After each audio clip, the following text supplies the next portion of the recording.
Ayan, magluluto tayo ng masarap na sardinas with fresh na gulay at egg. Yan ang lulutuin natin. Masarap at murang-mura pa. Ayan, magluluto tayo ng talong. Hinihiwa-hiwa ko na yan ng maninipis. 2 talong yan. Yan. Pag ganyan na yung luto, pwede natin, ayan, tapos mag-ano tayo ng sibuyas. And then bawang. Yan. Halo. Tapos ilalagay na natin yung kamatis. Yan. Lutuin natin yan hanggang maging durog siya. Durog na durog. Pag durog na, maglalagay tayo ng paminta. And then, konting magic syrup. Then, sardinas. Yan, ilagay natin. 2 sardinas nga yung nilagay ko.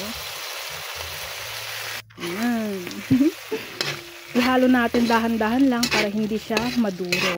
Yan, dadagdagan natin ng tubig. Tapos haluhin siya ng dahan-dahan lang para hindi siya madurog. At maglalagay tayo ng pampalasang konti lang na oyster sauce. Yan. Then, ilalagay na natin yung talong na prinito natin kanina. Then, yung sili. Maglalagay din tayo yan.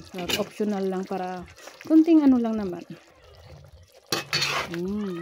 Yan, halo-halo. Haluin lang natin, o, diba? Susyalan. Kala mo parang hindi siya sardinas. Tapos maglalagay na tayo ng itlog. Ayan. Then maglalagay na rin tayo ng mga dahong sili. Kailangan madami ito para mas lalong masustansya ang dahon ng sili. Yan, fresh yan galing sa garden natin. So yan. Ayan, tatakpan natin siya hanggang maluto yung itlog mo. Ay, itlog pala. Pag maluto na siya, pwede natin siyang ihain. Yan. Tatakpan na natin. Oops. Luto na agad. Hindi. Inano muna natin bago natin buksan. So, ayan. Luto na siya, guys. O, diba? Sino mag-aakalang sardinas yan? Meron siyang fresh na mga gulay.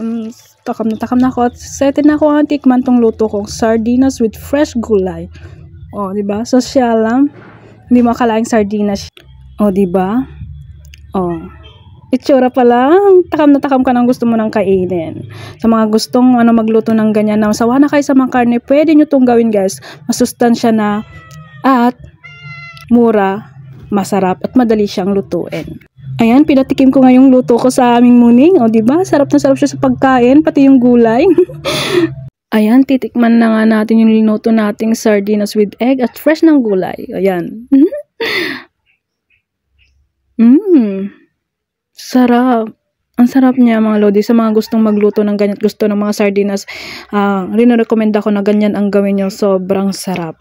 Mapapa. Only rice ulit kayo. Kukuha ulit kayo ng rice. So, ayan.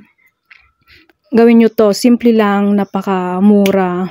At hindi siya mahirap